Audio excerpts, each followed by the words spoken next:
Bio Bio Televisión, con el auspicio de Mundo Empresas, actualiza tu negocio con la conexión del futuro, y Nuevo Mage Dongfeng. Libérate del estrés con Melipaz, tranquilizante natural de NOP Laboratorios, pinturas y adhesivos blanco. Llegó la nueva forma de pintar con despacho en 24 horas. Presentan comentarios de Tomás Mochati. Tu vida está llena de recuerdos y lugares mágicos.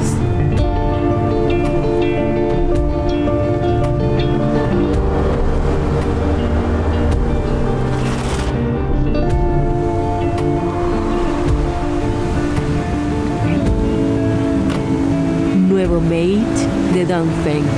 Vuelve a sentir la magia de manejar.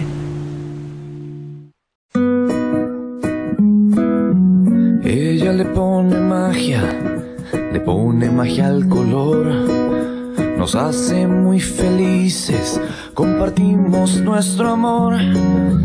Ponle magia tú también, deja la imaginación volar. Que todo luzca hermoso como siempre está tu hogar. Mi mundo es mejor con Lanco.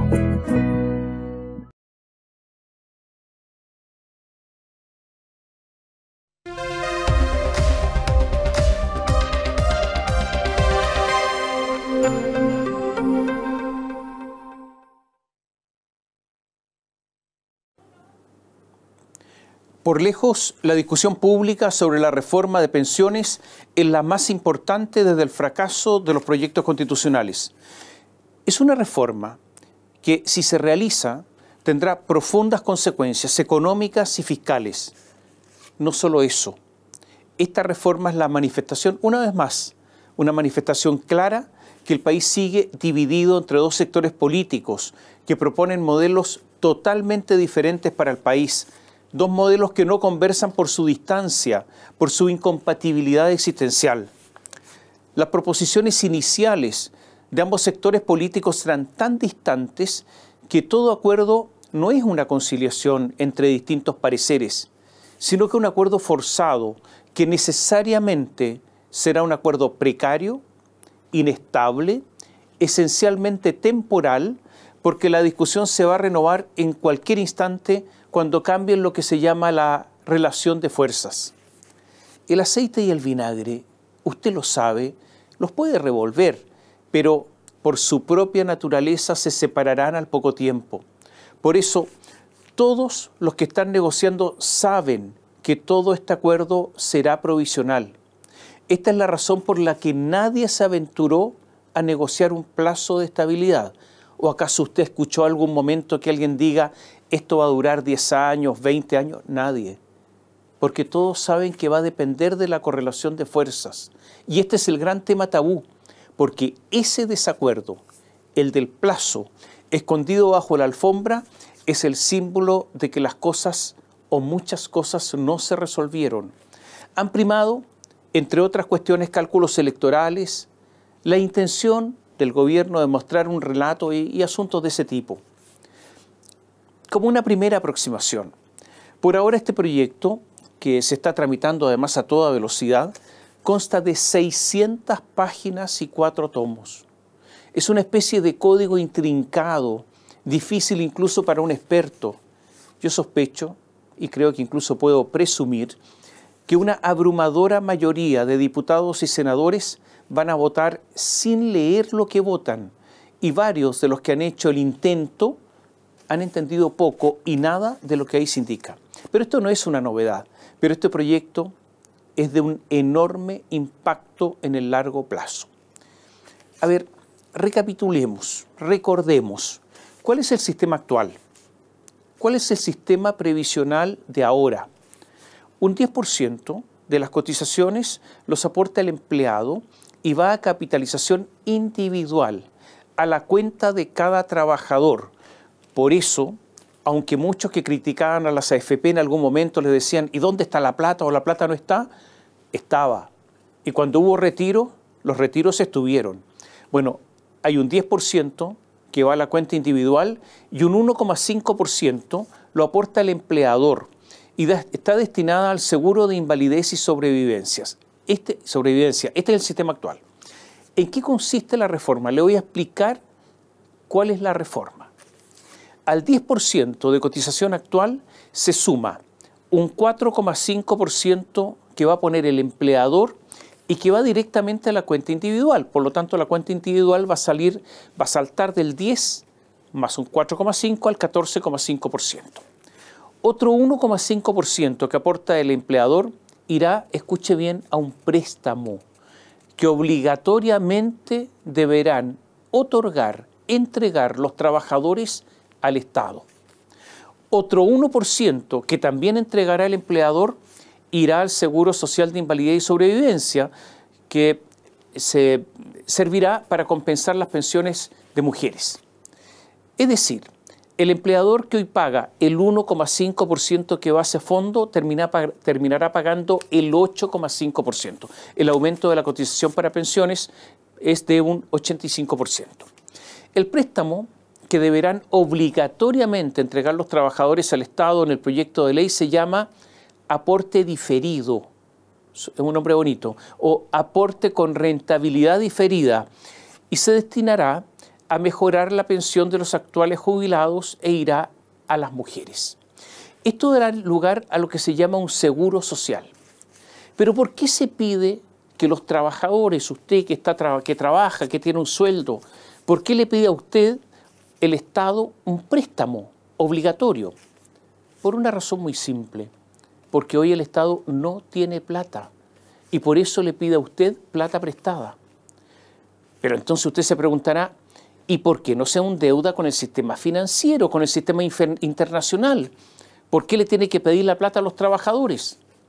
Porque Chile está en el límite de deuda aceptable.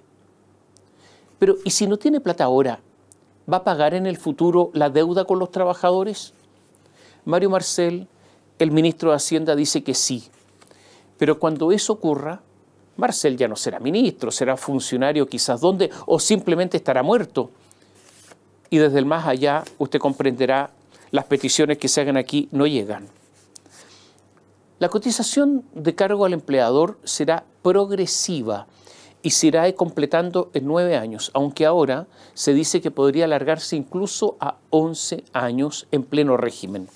Solo en el tercer año algo ingresará a la cuenta de cada trabajador en un 0,25%. Antes no va a ingresar nada, antes del tercer año, e irá todo a mejorar la pensión de los actuales jubilados. Del total del 8,5% adicional, insisto, 7 puntos de la nueva cotización del empleador y 1,5% que el empleador ya paga en el Seguro Social de Invalidez y Sobrevivencia, 4 puntos irán al Seguro Social que crea esta reforma. Este Seguro Social, se lo reitero, es para mejorar la pensión de los actuales jubilados con un llamado aporte intergeneracional y para las mujeres porque las mujeres viven más que los hombres, o sea, para la sobrevida de las mujeres. El préstamo obligatorio de los trabajadores al Estado, llamado, se lo reitero, Seguro Social, será administrado por el ISP, el Instituto de Previsión Social del Estado, a través del Seguro Social. Este préstamo será reconocido mediante un bono que tendrá la reajustabilidad similar a uno emitido por la Tesorería General de la República y se pagará. ¿Cómo se va a pagar el préstamo? En 240 cuotas, o sea, durante 20 años. Los montos de compensación a las mujeres será de 9.604 pesos para aquellas que hayan cotizado 10 años y de cerca de 18.000 pesos para las que hayan cotizado 30 años. Habrá mayor competencia entre las AFP porque se va a licitar el 10% de los afiliados cada 2 años y habrá una participación o se promoverá la participación de nuevos actores en el mercado. El Instituto de Previsión Social podrá administrar cuentas y para que exista más competencia y puedan entrar más actores al mercado, se baja lo que se llama el encaje de las AFP. ¿Qué es lo que es el encaje? Es el capital de seguridad que tienen que tener las AFP para cualquier contingencia. O sea, Habrá más competencia, pero el sistema será más inseguro. La pensión garantizada universal además se aumenta a los 250.000 pesos. En cuanto a las cargas para el empleador, yo quiero recordar que el empleador además cotiza, fuera de todo lo que va a cotizar, hoy día cotiza un 2,4%, que es el seguro de cesantía para personal indefinido, o el 3% a contrato indefinido y el 3% para las personas que están a contrato a plazo.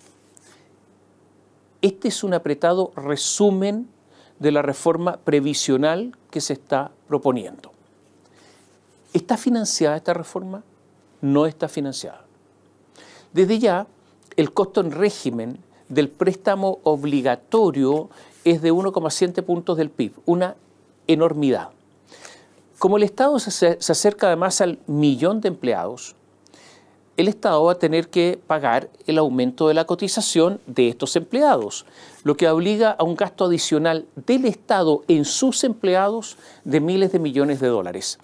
Hay que recordar que desde que comenzó este gobierno en marzo de 2022, los funcionarios públicos han aumentado en 100.000.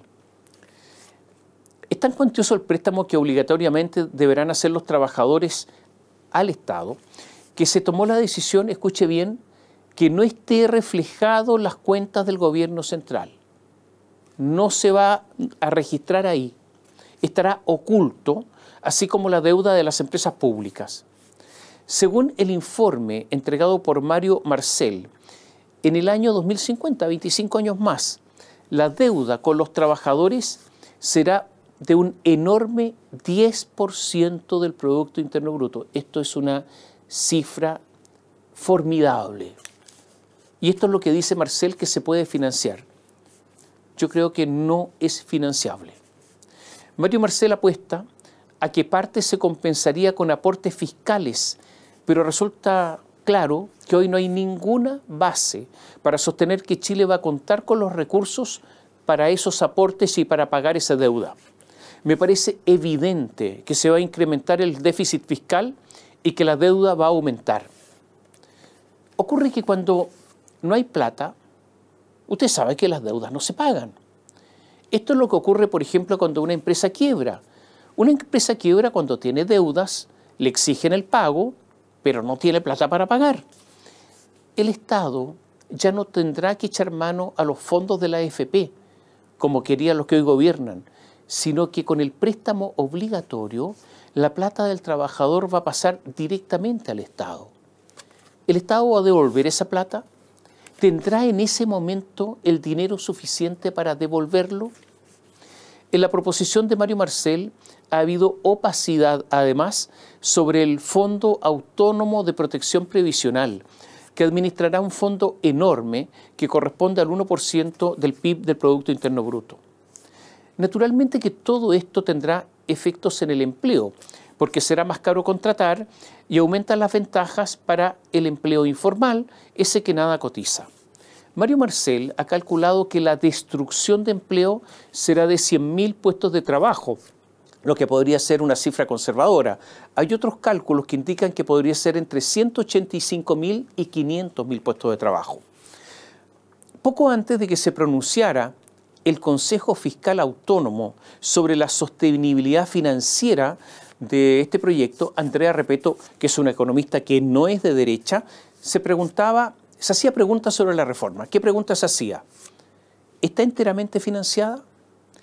¿En el corto y largo plazo? ¿Es el nuevo Fondo Autónomo de Protección Previsional sostenible? ¿Resiste ante posibles crisis?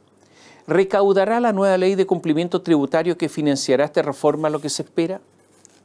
Hay serias dudas sobre la capacidad técnica del ministro de Hacienda, Mario Marcel, y la directora de presupuestos, Javiera Martínez, porque ellos han errado en los últimos tiempos en todas sus proyecciones, en cuanto al nivel de ahorro, nivel de inversión, en cuanto al crecimiento, en cuanto a la deuda.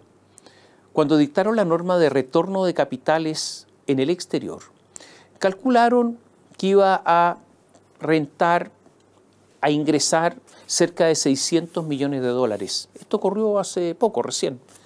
Y solo lograron el 15% de sus cálculos. La verdad es que es una situación bastante grotesca. Son estos errores los que justamente hacen dudar de las proyecciones de Hacienda en cuanto a la sostenibilidad fiscal de la reforma previsional y del rendimiento de la ley de cumplimiento tributario para financiar la pensión garantizada universal. Algunos hablan ya que, en virtud de todos los errores que ha cometido Marcel, y si es que comete el error con la reforma previsional, se estaría disputando el galardón de peor ministro de Hacienda desde el retorno a la democracia con, ustedes lo recordarán, Alberto Arenas, el que estuvo en el segundo gobierno de Michelle Bachelet. Un error en las proyecciones financieras de la reforma de pensiones puede tener consecuencias desastrosas. Solo un dato. No hay ningún gobierno, desde el retorno a la democracia, que vaya a dejar un lastre económico tan grande como este. Un ejemplo. Hace poco, ahora recién, emitimos bonos de deuda para financiar deuda que no podemos pagar. Estamos en una bicicleta, o sea, nos endeudamos para pagar la deuda que no podemos pagar. Ocurre que se emitieron bonos para pagar una deuda que tenía un interés del 3,5%. La nueva deuda tiene un interés de 5,57%. Usted se da cuenta cómo progresivamente nos endeudamos, pero nos endeudamos más caro. El próximo gobierno, escuche bien esto, tendrá vencimientos de deuda. El próximo gobierno va a ir del 2026 al 2030. Tendrá vencimientos de deuda por 50.000 millones de dólares. Usted comprenderá, esto es impagable. Los intereses de la deuda son además mayores a nuestro crecimiento. Nosotros tenemos un crecimiento en estos momentos del 2%, en nuestro crecimiento potencial. La deuda tiene un interés mayor, por lo tanto nos vamos a seguir endeudando. Ustedes saben que hace poco, del presupuesto para este año, hubo una negociación para disminuir ese presupuesto presentado por Mario Marcel en 600 millones de dólares. Y quedó la crujidera. ¿Dónde? En salud, en el Poder Judicial, en el Ministerio Público, en Carabineros, en la Policía de Investigaciones. Porque simplemente no hay plata. Bueno, fueron solo 600 millones de dólares. ¿Por qué digo solo? Porque si el próximo gobierno desea equilibrar las cuentas fiscales, debería hacer un ajuste de unos 8.000 a 10.000 millones de dólares. Y esto es imposible. Y esta es la herencia que está dejando Gabriel Boric junto a Mario Marcel. Para explicar por qué había habido una disminución del presupuesto de las policías, si se acordó además que no iba a haber disminución del presupuesto para la PDI y Carabineros, la ministra Carolina Toá inauguró un nuevo concepto. Dijo que había sido un rebote, un nuevo concepto económico que yo no lo conocía.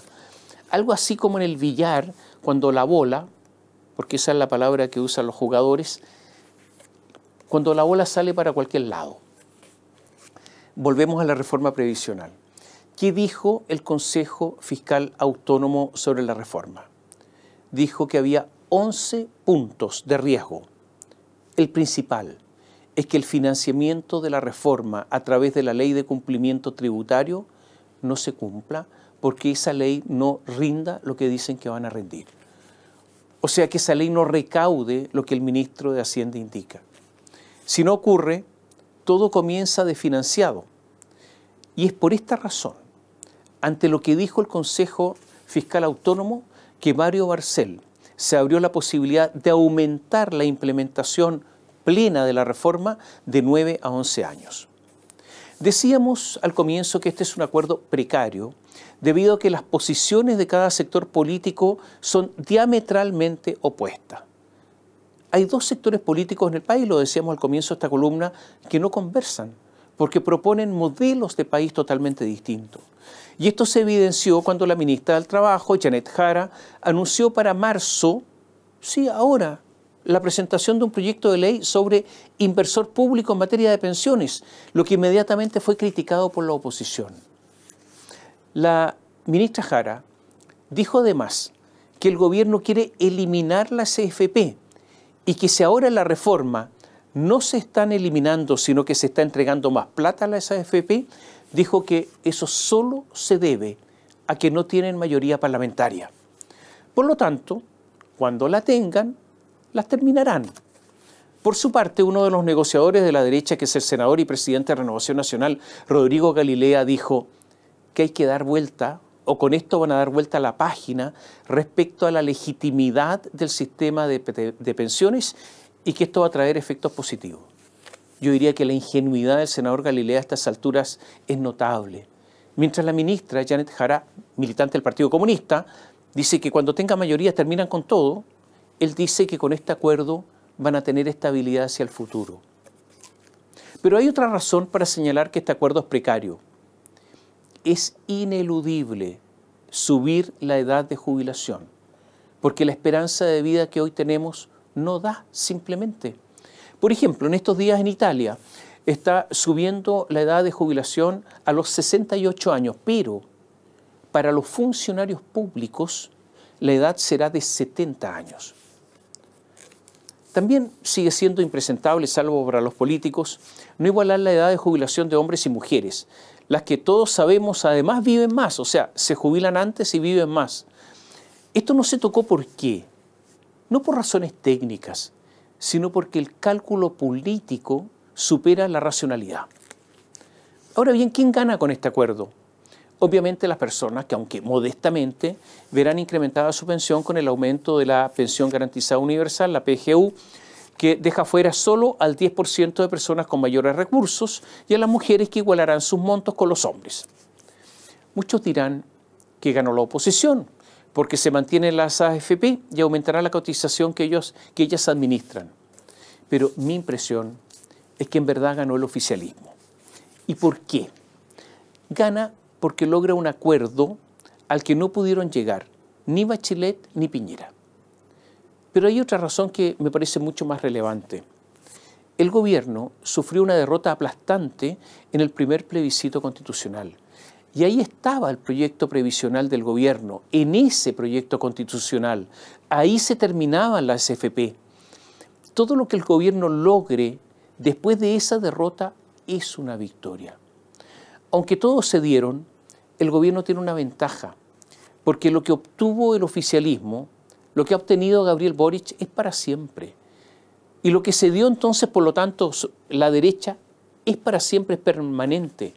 En un futuro la izquierda solo podrá seguir obteniendo más cosas de las que quiere. Es una victoria estratégica. Y cuando haya problemas de financiamiento, ¿cómo se va a solucionar esto? Con más Estado, no con más mercado, como querría la derecha. Estratégicamente gana la izquierda porque lo que obtuvo la izquierda es para siempre y la derecha no podrá obtener un retroceso a las posiciones anteriores. No solo eso, en la reforma hay algo de lo que quería la izquierda, eso de cuentas, usted lo debe haber escuchado alguna vez, cuentas nocionales. Hay algún nivel de, lo que no quería la derecha, de reparto, y hay un aumento del tamaño del Estado. Reitero entonces, gana la izquierda. Hablemos de Salvador Allende. Salvador Allende tuvo 3 casas. La suya, la de siempre, ubicada en la calle Guardia Vieja, en la comuna de Providencia. Pero cuando asumió la presidencia, Allende hizo que el Estado comprara, adquiriera una casa que es la que ocupó durante sus años de gobierno, que está ubicada en la calle Tomás Moro, en Las Condes. Ahí vivió mientras era presidente. Y para sus fines de semana utilizaba una casa que arrendaba en el Santiago precordillerano, conocida como El Cañaveral. Digamos que la casa de Guardia Vieja era la casa familiar, la de Tomás Moro, la casa presidencial, y la del Cañaveral, la casa donde Allende se expresaba más libremente, donde iban sus amigos, donde no había protocolos, donde caminaba con guayabera, donde se disparaba con metralleta, donde tenía una vida más libre en todo sentido. A esa casa del Cañaveral nunca fue, ni siquiera por asomo, nunca puso un pie la actual senadora Isabel Allende, ni la esposa del presidente, Hortensia Bussi, Tencha para los conocidos. Había allí situaciones, personas incompatibles con ellas. Sí asistía a El Cañaveral permanentemente otra hija de Salvador, Beatriz, la que se sentía en ese lugar a sus anchas. Ella es la madre de Maya Fernández, la actual ministra de Defensa, la que nació en Cuba. El presidente Gabriel Boric decidió que el Estado compre la casa familiar de Salvador Allende, la de Guardia Vieja, en la comuna de Providencia, para hacer allí una especie de museo en homenaje a una figura que en él siempre ha despertado admiración. Entonces emitió una orden presidencial para comprar la casa y se desencadenó la tramitación burocrática. O sea, participaron un montón de funcionarios, todos muy bien pagados. Y se lo cuento para que usted sepa cómo funciona el Estado chileno. El 5 de septiembre de 2024, Nélida Pozo, directora del Servicio Nacional de Patrimonio Cultural, pidió a Marcela Sandoval, ministra de Bienes Nacionales, que iniciara la compra. El 27 de septiembre, la ministra Sandoval contestó a la directora Pozo que aceptaba el encargo. Francisca Moya, la directora jurídica de la Secretaría General de la Presidencia, una en teoría experta, dio el visto bueno. Leonardo Moreno era el coordinador del equipo, porque para esto se necesitaba un equipo de seguimiento del proceso de compra. Mire cuántas personas participan. El 25 de noviembre se emite el decreto de compraventa. ¿Quiénes firman el decreto? Gabriel Boric y la ministra de Bienes Nacionales, Marcela Sandoval. 20 de diciembre, el contralor subrogante, Víctor Hugo Merino, toma razón del decreto. Todo es legal. Se terminaba el año y mientras todos esperaban los abrazos, los fuegos artificiales, el 30 de diciembre, ante la notario de Santiago, Claudia Gómez Lucares, una notario suplente de la titular Sarela Cameroto Moraga, bueno, ahí comparece Felipe Biolayon en representación de Carmen Paz Allende Bussi, María Isabel Allende Bussi, la senadora, Maya Alejandra Fernández Allende, la ministra, y Alejandro Salvador Fernández Allende, actuando como vendedores y según los poderes otorgados. Y por la otra parte, ¿quién comparece? Carol Celia Castro Hernández, como secretaria regional ministerial de Bienes Nacionales de la región metropolitana, en representación del Fisco de Chile, como compradora. Y se suscribió la escritura pública, en virtud de la cual la familia Allende vendió la casa de Guardia Vieja. ¿Quién representó a la familia Allende? El jurisconsulto Felipe Biolayon, que es yerno de Isabel Allende. Precio: 24.291,72 unidades de fomento, algo así como 933.447.479 pesos. ¿Qué dice el contrato? Además, dice que la compradora, o sea, el Fisco de Chile, pagó en este acto al contado a la vendedora, quien declara recibir a su entera satisfacción el pago, dando por íntegramente pagado el precio de la compraventa. Y comenzó la polémica, porque este contrato viola la Constitución. La Contraloría tomó razón y ha dado explicaciones rarísimas de todo esto. Tomó razón del decreto. Dice que solo visaron la compra de una propiedad de valor histórico, que aprobaron la compra de una especie de algo que no compete a la Contraloría de evaluar y que después lo harían con el contrato firmado. O sea, la tesis de la Contraloría es que se puede aprobar la plata para comprar algo que no se puede comprar, pero que eso se verá después. Es una tesis mala, es simplemente ilógica. Se equivocó la Contraloría. Y veamos qué dice la Constitución. Artículo 60, inciso segundo, textual: cesará en el cargo el diputado o senador que durante su ejercicio celebrare o caucionare contratos con el Estado. Eso es exactamente lo que se produjo. Se celebró un contrato con el Estado, la senadora Isabel Allende cesa en el cargo. Otro artículo de la Constitución, el 37 bis, dice: durante el ejercicio de su cargo, los ministros estarán sujetos a la prohibición de celebrar o caucionar contrato con el Estado. Esto lo violó Maya Fernández. ¿Qué dice el artículo 1801 del Código Civil? Una venta se reputa perfecta desde que las partes han convenido en la cosa y en el precio, salvo las excepciones siguientes. venta de bienes raíces, servidumbres y censos y la de una sucesión hereditaria no se repunta perfectas ante la ley mientras no se ha otorgado ¿qué? La escritura pública. ¿Se otorgó la escritura pública? Sí. Por lo tanto, la venta está perfecta. Voy al artículo 8 del Código Civil. Nadie podrá alegar ignorancia de la ley después de que ésta haya entrado en vigencia. La ley se presume conocida por todos. La senadora Allende, Isabel Allende, ha sido parlamentaria durante 31 años. Es inconcebible que la senadora Allende ignore su propio estatuto, las normas que a ella la han regido durante 31 años. No es posible que la legisladora que se dedica a redactar y a dictar normas para todos los demás no tenga idea de las normas que le afectan a ella. La ministra Maya Fernández Allende fue parlamentaria 8 años y también no es concebible que nos diga que es ignorante de todas estas normas, que no están en una ley perdida por ahí, sino que están en la principal ley, que es la Constitución. Maya Fernández debió haber renunciado de inmediato, pero dijo que no iba a hacer eso. Isabel dijo que podría haber cometido una falta, sí podría, en condicional, cuando el asunto, ustedes lo escucharon, es absolutamente claro. Ha dicho en su defensa que el contrato, comillas, no está cerrado. No entiendo este concepto del derecho, eso, un contrato cerrado. No, el contrato está perfeccionado y el contrato se perfeccionó. Todo lo demás, el pago, la tradición, son consecuencias del contrato ya perfeccionado. Como dicen los abogados, la tradición, que es la entrega de la cosa, que es la inscripción en el conservador de bienes raíces, o el pago en su forma material, es consecuencia del contrato. Ahora, la tesis de la defensa es que el contrato no está perfeccionado. Ahora, si alguien sostuviera eso en un examen de grado en una universidad seria, lo mandan a sentar reprobado.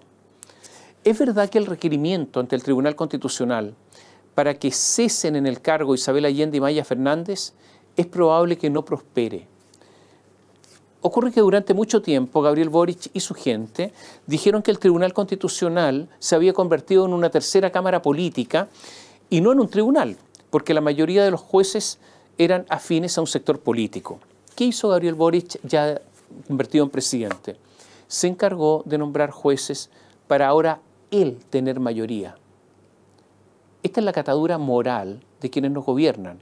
O sea, criticar las faltas de otros para después cometer la misma falta si es que esto los beneficia. Y por eso ya no se habla de tercera cámara política, como lo decían tanto, porque ahora tienen mayoría ahí. Entonces, con las juezas que nombró, que entre paréntesis no saben de derecho constitucional, es posible que pese a los textos expresos y claros que usted escuchó, los requerimientos sean rechazados. Y esto es una forma justamente de destruir el derecho. Aysén Echeverry, la vocera de gobierno, dijo para explicar todo este asunto lo siguiente. El proceso de compra tiene muchas etapas antes de que esto se termine y todavía no estamos en la fase final de estas etapas. No entendí nada. De verdad. Anda perdida la pobre, Aysén. Pocas horas después, el gobierno decía que la compra se echaba para atrás. En derecho hay un adagio que señala que las cosas se deshacen de la misma manera que se hacen. Entonces lo que hay que celebrar es una nueva escritura para resiliar el contrato, para deshacerlo, lo que demuestra que el contrato existe. Más adelante, Aysén Echeverry, la vocera, dijo, escuche bien, dijo así, es textual, la estructura de propiedad tiene un peso en los distintos momentos. La Contraloría tomó razón, pero el momento de hacer la adquisición era necesario hacer otra evaluación. ¿Lo entendió? ¿La estructura de propiedad? Yo no la entendí, no la entiendo hasta ahora. En este momento, o en ese momento no se había informado que el contrato estaba firmado, porque lo tenían oculto. Cuando se supo que el contrato se había firmado, Aysén Echeverry, la vocera, dijo, no surtió ningún efecto porque no hay transferencia de recursos, no había inscripciones de ninguna naturaleza. Naturalmente que, como ya les expliqué, el contrato existe y los otros son consecuencias del contrato. Marcela Sandoval, la ministra de Bienes Nacionales, amiga de Gabriel Boric, no aguantó la presión y tuvo que abandonar su cargo. El Partido Socialista veía mancillarse la figura de Allende, pero el documento, visando la compra, tiene cerca de 6 a 8 moscas, como se dice en la jerga burocrática. Un socialista enojado dijo que era un documento mosqueado, sucio. ¿Pero qué son las moscas? Son medias firmas de funcionarios otorgando su visto bueno, previa revisión de ellos. Todos esos funcionarios debieran irse todos. Debieran irse todos porque ellos visaron la legalidad de todo esto. Pero la verdad es que no hay piso para eso y siguen trabajando. Ángel Valencia, el fiscal nacional, decidió reasignar la investigación de este caso porque hay una querella criminal que recaía en Javier Armendáriz, el fiscal regional Centro Norte en Santiago, al distante fiscal Francisco Cooper de Coquimbo. Mandó la investigación para allá. Este fiscal Cooper es el mismo que lleva las investigaciones del caso de la Fundación Procultura, la que tenía como figura estelar al doctor, al psiquiatra Alberto Larraín, tan defendido en su momento por Claudio Rego. En ese caso, Cooper no ha formalizado a nadie. Yo diría que es bien rara, es llamativa la demora del fiscal Cooper y también es muy llamativo que Ángel Valencia haya mandado esta investigación a Coquimbo. Es posible que todo esto no sea lo más relevante en todo caso desde el punto de vista del mismo Salvador Allende. ¿Por qué? Porque existe desde antiguo la pretensión de la gloria. ¿Qué es la gloria en términos clásicos? Es esa pretensión de no morir, de combatir la tiniebla que deja caer el tiempo, de sobrevivir al olvido. Es eso de permanecer en el recuerdo, de seguir viviendo generación tras generación hasta el final de los tiempos. De esos personajes, de esos elegidos, se nutre la historia, se nutren los libros, se nutre la academia, se nutre de los pocos que son recordados. La historia la hacen muchos, pero el recuerdo y la inmortalidad es solo para unos pocos. Ovidio, hace 2000 años, al final de su obra magna, Las Metamorfosis, dijo, y así termina, ¿no? Esto es solamente una parte, pero termina así. Por donde quiera que la hegemonía romana se extiende sobre las tierras conquistadas, seré resultado por el pueblo y viviré a través de la fama por todos los siglos, si es que los presagios de los poetas tienen algo de verdad. ¿Cuál era su pretensión? Ser recordado para siempre a través de sus obras. Y anunció que lo recordaríamos para siempre y tuvo razón, lo estamos recordando ahora. De Roma recordamos a sus poetas, a sus políticos, a sus generales. Poco y nada sabemos de las personas comunes que poblaban sus ciudades. Cuenta Orlando Sáenz, en esa época era un joven y combativo dirigente empresarial, en su libro de reciente aparición, Últimos Recuerdos, que tuvo una reunión final con Salvador Allende en la casa de Tomás Moro 6 semanas antes del golpe de Estado y de su muerte. Fue un desayuno, 7:30 de la mañana. Allende cuenta ese día estaba serio, adusto, nervioso, y comenzó la conversación con una dura interpelación. Tanto es así que el invitado, Orlando Sáenz, se levantó y le dijo, no he venido ni por mi gusto, ni porque tenga nada que hablar con usted. De modo que no estoy dispuesto a soportar insultos. Con su permiso, deseo retirarme. Y Allende le dijo, no se vaya, que tengo algo que proponerle. Le dijo que pretendían devolver empresas tomadas y que se quedarían solo con algunas. Pero la reunión terminó mal. Allende lo acusó de acudir a subterfugios en su respuesta. No me venga usted con evasivas estúpidas, le dijo a Sáenz. Y Sáenz le dijo que si algo he aprendido en política en estos años terribles es que no se hacen acuerdos con derrotados y usted está derrotado. Y cuenta, me miró con una furia contenida y encaminándose a la puerta dijo, entonces no tenemos nada más que hablar. Pero a diferencia de otras veces que se habían reunido en Tomás Moro, y que lo despedía en la puerta de la casa, esta vez lo acompañó hasta la puerta de la reja. Y ahí Allende le preguntó: ¿en verdad usted cree que los militares van a rebelarse para salvar la fortuna de Edwards? Orlando Sáenz le contestó: no van a alzarse por eso, sino que por la seguridad de la nación que usted sabe que está en grave peligro.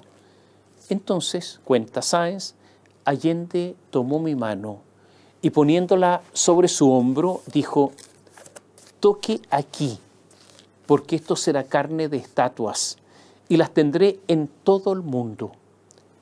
Ese será mi triunfo final. ¿Qué quería Allende? La inmortalidad. ¿Qué quería? Ser recordado para siempre. ¿Qué quería? Que hubiese estatuas de él en todo el mundo. Y tuvo hasta ahora razón, porque lo logró. Todo lo que han hecho Isabel Allende y Maya Fernández, y Isabel Allende su hija, Maya Fernández su nieta, atenta justamente contra el deseo de Allende. ¿Por qué no regalaron la casa al Estado, una casa heredada, para contribuir limpiamente al deseo de Allende? ¿Qué es eso de vender la tasación de mercado como en el más profundo modelo neoliberal que ellas prometieron, según entiendo, enterrar? ¿O ese modelo es válido para cuidar su propio bolsillo sin que les importe Salvador, como le llaman? El perito tasador judicial, Demetrio Benito Olas, en declaraciones en el Mercurio, dijo que la casa está, de acuerdo a las actuales condiciones de mercado, en el valor máximo técnico, la están vendiendo lo más caro posible. Añadió que si hubiese existido un espíritu filantrópico, lo obvio es que primero se haga la declaratoria de conservación histórica como monumento y después, si es que la quieren vender a una venta, la venta tendría que haber sido hecha a un precio mucho menor. En su primera citación a declarar como imputadas, Isabel y Maya decidieron guardar silencio. Están en su derecho, pero es mala señal porque si son inocentes, ¿para qué guardar silencio? Lo que ha ocurrido con la actitud de Isabel Allende y Maya Fernández, más allá de torpemente argumentar que no se ha perfeccionado el contrato de compraventa o que son ignorantes o que hacen de la inadvertencia una forma de vida, lo que ha ocurrido es que no contribuyen a lo que Salvador Allende quiso, ser carne de estatua. Eso no se logra con el mercantilismo y con la ganancia chica, la ganancia miserable. Y me parece que debió ocurrir lo mismo con la casa de Patricio Aylwin. Si deseaban que fuera monumento, debieron donarla. Yo creo que todavía están a tiempo y así reparar en lo que puede ser un error grande. Y quiero recordar que la casa de Eduardo Frei Montalva, aquella ubicada en la calle Hindenburg, la familia Frei la traspasó sin obtener ningún peso, absolutamente nada. Una casa en la que estuvo la reina Isabel de Inglaterra cuando visitó Chile. Esa casa era la de Frei de siempre y siguió viviendo en su casa de siempre mientras era presidente. Cuando la reina Isabel la visitó, hubo una cena en ese lugar, se sorprendió por la modestia de la casa del presidente de Chile. Era otro país. A propósito del caso Fundaciones, cada día se complica más el caso de Catalina Pérez, la diputada expulsada del Frente Amplio. Recordemos, todo el caso Fundaciones partió con el caso Democracia Viva. Catalina Pérez era una estrella rutilante del Frente Amplio, presidenta de Revolución Democrática, vicepresidenta de la Cámara de Diputados, Revolución Democrática, el partido de Giorgio Jackson, el partido del senador Juan Ignacio Latorre, el partido de Miguel Crispi. Las estrellas del caso, de este caso de Democracia Viva, ¿quiénes son? Bueno, el jefe de Democracia Viva, que en ese tiempo era pareja de la diputada Catalina Pérez, se llama Daniel Andrade, y el seremi de Vivienda de Antofagasta, Carlos Contreras, que había sido jefe de gabinete de Catalina. O sea, todos militantes además de Revolución Democrática. La tesis de la defensa de Catalina Pérez, en lo que ella ha dicho, es que yo nunca supe de nada. Lo que hacía Democracia Viva, lo que hacía mi pareja, lo que hacía el ex jefe de gabinete mío, no tengo idea. Lo que sí sabemos es que antes de que estallara el caso, La cúpula de Revolución Democrática sí supo y detalló cuidadosamente, planificó cuidadosamente las explicaciones que se darían cuando todo explotara. O sea, lo planificaron todo. Una vergüenza de los muchachos que llegaron a cambiar la política. Para los anales de la historia quedará ese video de una Catalina Pérez hábilmente desmejorada, doliente, deslavada, con mejillas caídas, párpados descontrolados, ojos llorosos, como una viuda con pérdida reciente, una persona digna de la mayor lástima y requirente de solidaridad, cuando explicó que ella era en verdad una víctima más de estos hombres malvados. Ocurre que la Policía de Investigaciones pilló a Pérez, la develó. Nada de eso es verdad. Encontró conversaciones por WhatsApp donde Daniel Andrade le decía a su pareja, Catalina Pérez, que estaba gestionando los contratos de Democracia Viva y su concreción. El próximo 10 de enero se verá el desafuero de Catalina Pérez. El Consejo de Defensa del Estado señala que ella es cómplice de fraude al fisco y que arriesga una pena entre 3 y 10 años de cárcel. Democracia Viva tenía en Santiago como dirección un departamento ubicado en Ñuñoa, un departamento de una amiga de Catalina Pérez y de Andrade, la Ceci. 4 días después de que explotara el caso, el caso explotó por el medio Timeline, el 20 de junio, Catalina, la que según ella nada sabía y que cuando supo se demacró, 4 días después mandó un mensaje a Daniel Andrade, su pareja, el que manejaba Democracia Viva. ¿Y qué le dijo a propósito de este departamento en la comuna de Ñuñoa? Le escribió, Daniel, que parezca un lugar de trabajo, porque no había nada, que parezca un lugar de trabajo. Dani, están apretando por el domicilio de la Ceci. Fueron a grabar, se refería a periodistas, afuera y todo. ¿Has hablado con ella? Creí que deberías, sí, si es que no han ido a grabar, poner ahí en la puerta un logotipo de Democracia Viva. Que haya una oficina habilitada dentro de la casa, cosas así. Para cuando alguien golpee la puerta, alguien abra y diga que sí, que ahí trabaja la fundación, que no es un lugar para recibir gente, sino que es una oficina de trabajo. Váyanse para allá, les dice, y ambienten. Una escenografía. Y agregó, es importante ir al centro y sacar stickers, llevar papeles para que parezca un lugar de trabajo, ese tipo de cosas. Todo esto es textual, ¿eh? O sea, ¿qué es lo que quería Catalina Pérez? Quería armar una puesta en escena. Una escenografía. Es la típica figura, la mise en scène, que dicen los franceses, que usan los estafadores. Esta conversación ocurrió un día después que Catalina dijera, no he cometido ningún error aquí, ni tengo absolutamente ninguna responsabilidad que asumir sobre mis hombros. Yo no tengo ningún conocimiento sobre la firma de este convenio, sus características, montos, momentos o lugar de ejecución. Lo malo es que Catalina, o para Catalina, es que en agosto de 2022 Daniel Andrade le escribió, pueden salir las lucas. Y un mes después se firmarían los primeros contratos. Y no solo eso, Catalina le enviaba documentos a Daniel Andrade para indicarle lo que debía decir a la prensa. Incluso Catalina acordó con Andrade y Carlos Contreras que ellos asumieron toda la culpa. ¿Qué escriben? Aquí hay un mensaje que dice, hoy cambiamos de estrategia. Pasamos a que la Cata nos echara toda la culpa. Según un informe de la Policía de Investigaciones, Catalina Pérez borró todas las conversaciones con el ex Seremi Carlos Contreras. Lo último que se sabe es que el jefe del segundo piso del Palacio de la Moneda, Daniel Crispi, amigo de Gabriel Boric, otro hombre de Revolución Democrática, que fue citado a la comisión investigadora, habría omitido cualquier contacto con Catalina Pérez. Pero hubo un encuentro el 15 de junio del año pasado, del que ella habría salido abrumada y triste. No son pocas las voces que piden la salida de Miguel Crispi por ocultar esta conversación. Catalina Pérez ayudó a Daniel Andrade a buscar trabajo, obviamente en el Estado. Primero, en el Ministerio de Obras Públicas. Andrade le dice a Catalina Pérez: del Ministerio de Obras Públicas me dijeron que podía hacer asesorías por fuera, así que lo de la Municipalidad de Pedro Aguirre Cerda seguiría vigente.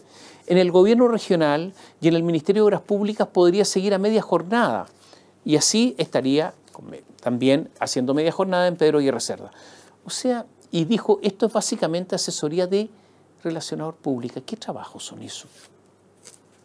Catalina Pérez le dice a su pareja que hay un cupo de Revolución Democrática, ¿dónde? En la Oficina de Prevención del Delito, que envía el currículum. ¿Qué tiene que saber o qué sabe Daniel Andrade de fundaciones, de un municipio, de la prevención del delito? Porque así se reparten los puestos, así se embolsan la plata, así viven a costa de los que pagan impuestos. Esta es Catalina Pérez, la deslavada. Es la misma que luego de que un carabinero se defendiera ante el ataque con sables de una persona en Panguipulli, dijo, ¿cómo quieren que no lo quememos todo criticando a ese carabinero que se defendía? Es la misma que en medio de estas investigaciones Gabriel Boric quiso blanquear, darle su apoyo al invitarla a un viaje presidencial. Va a ser formalizada, va a ser desaforada Catalina Pérez. Y en Chile pasan cosas que antes habrían desatado un escándalo. Ya se anunció que para el 25 de abril próximo habrá una audiencia en que la fiscal Lorena Parra no perseverará en la causa por obstrucción a la investigación por el caso LED, el caso de las luminarias LED. ¿Por qué? Porque ocurre que se perdieron 30 audios de escuchas telefónicas. Se perdieron, que son elementos de prueba, donde en muchos de esos audios aparecía Daniel Jadwe hablando con el dueño de la empresa Itelecom, León Marcelo Lefort, cabeza del fraude ocurrido en varios municipios. Ocurre que Recoleta, el municipio de Recoleta bajo Jadwe, hizo enormes negocios con Itelecom. Se borró toda la evidencia, se perdió la evidencia. Se perdió el arma incriminatoria. ¿Desde cuándo que en Chile se pierden las pruebas? ¿Cómo es que las pruebas se pierden? Ya en este país puede ocurrir cualquier cosa y nada sorprende. En la semana se dijo que hay 16 personas identificadas que son responsables en el secuestro y asesinato del exmilitar Ronald Ojeda, el exmilitar venezolano. No cabe la menor duda que fue un crimen político perfectamente organizado con recursos y logística. El fiscal Héctor Barros reiteró la teoría del caso y que fue un crimen político y organizado desde Venezuela. Hay 3 testigos que así lo afirman. Uno de ellos señala que fue el número 2 del régimen de Nicolás Maduro, Diosdado Cabello, quien ordenó y pagó el asesinato. El gobierno dio rápidamente un espaldarazo al fiscal Héctor Barros, pero otra vez, pese a esta postura del Ejecutivo, el timonel del Partido Comunista, Lautaro Carmona, dijo que simplemente el Ministerio Público pecaba de falta de rigor en la investigación. Hay que señalar que el Partido Comunista tiene 4 ministros. Hay que recordar que Tarek William Saab, que es el fiscal general de Venezuela, dijo que en Chile faltaba profesionalismo. Y agregó Lautaro Carmona que le llamó la atención esta afirmación de que habría participado el gobierno de Venezuela, que es una afirmación de la máxima gravedad, y dijo que ya habrá tiempo para que alguien se haga famoso descalificando a la investigación. El Partido Comunista Chileno sigue apoyando la dictadura venezolana. Si hubiese que calificar en virtud de esta actitud, el Partido Comunista Chileno es de extrema izquierda. Las diferencias con el gobierno deben ser además sustanciales porque son diferencias de principios profundos. Pero para mantener la alianza han decidido pasar por sobre estos principios, por sobre las libertades y la democracia. De los 96 miembros de la Comisión Política del Partido Comunista, 26 son funcionarios públicos. Y de estos 26, 24 están en el gobierno y 4 son ministros. Y además Gabriel Boric y Lautaro Carmona tienen una coincidencia. Cuba y su dictadura no se tocan. Por eso toleran que un hecho de la máxima gravedad, que un país extranjero sea apoyado por el Partido Comunista, aunque mande a matar a alguien en Chile. Porque ocurre que si hubiese una diferencia sobre este asunto tan grave, se rompería la coalición de gobierno. Para el Partido Comunista es más importante la ideología que nuestro país, porque creen en el internacionalismo. Y para Boric y su gente es preferible mantener la coalición. Vamos a quedar hasta acá. La próxima semana hablaremos de las candidaturas. Ya están corriendo Belín Matei, José Antonio Kast, Johannes Kaiser. En el oficialismo, Carolina Toá no prende. Algunos miran que podría repetirse el plato hacia México con Beatriz Sánchez o decantarse por Gonzalo Winter con una candidatura más bien identitaria. Los días están corriendo, las decisiones apremian, pero ya prácticamente no queda tiempo para empezar a nombrar los candidatos. Pero de eso hablaremos, de esto y otras cosas, la próxima semana.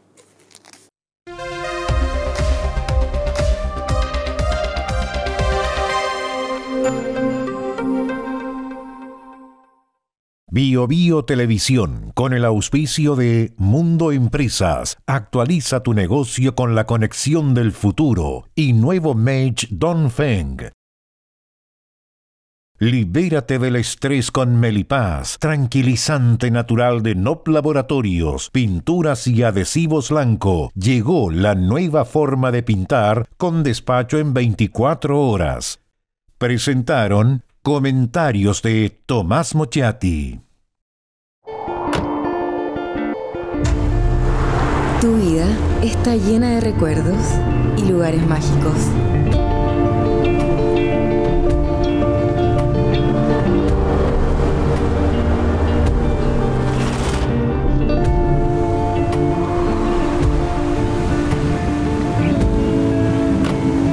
Nuevo Mate de Dongfeng. Vuelve a sentir la magia de manejar.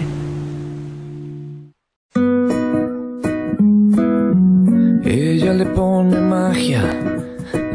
magia al color. Nos hace muy felices, compartimos nuestro amor. Ponle magia tú también, deja la imaginación volar. Que todo luzca hermoso como siempre está tu hogar. Mi mundo es mejor con Lanco.